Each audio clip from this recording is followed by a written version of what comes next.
morning, a longtime truck driver who travels through Cincinnati nearly every day says his recent experiences along I-75 have left him so shaken he decided to quit his job.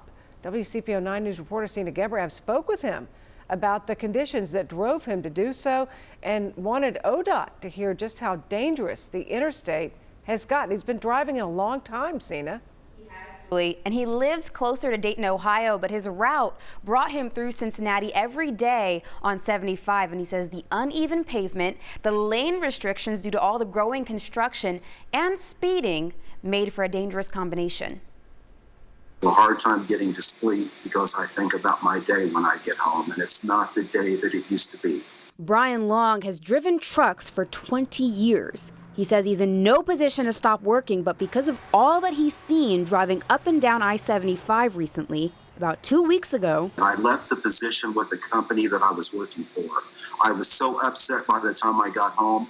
Trucks are right up on the back end of cars. The jarring up and down into some of those curves, you had really better hang on to your steering wheel. On top of that, he says speeding has gotten out of control, not just from regular drivers. Trucks are going at least 20 over the limit. I'm really surprised more people haven't been killed through that area. Especially in construction zones where they should be traveling anywhere from 10 to 20 miles an hour slower than the limit. We've seen a lot of crashes involving our crews. Already this year, I think we've had 20 in work zones, which is it's too many. Last year, there were more than 430 crashes involving commercial vehicles just on 75 from Butler County to the Brent Spence, and about 20% resulted in injuries. That number has only grown over the last 5 years. Though ODOT is trying to come up with a way to get that number down. So many of our crashes are preventable.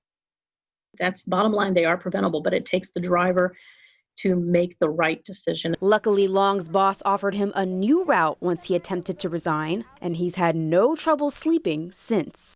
I'm now going towards Dearborn, Michigan, or the Michigan area, and I'm staying out of Cincinnati altogether.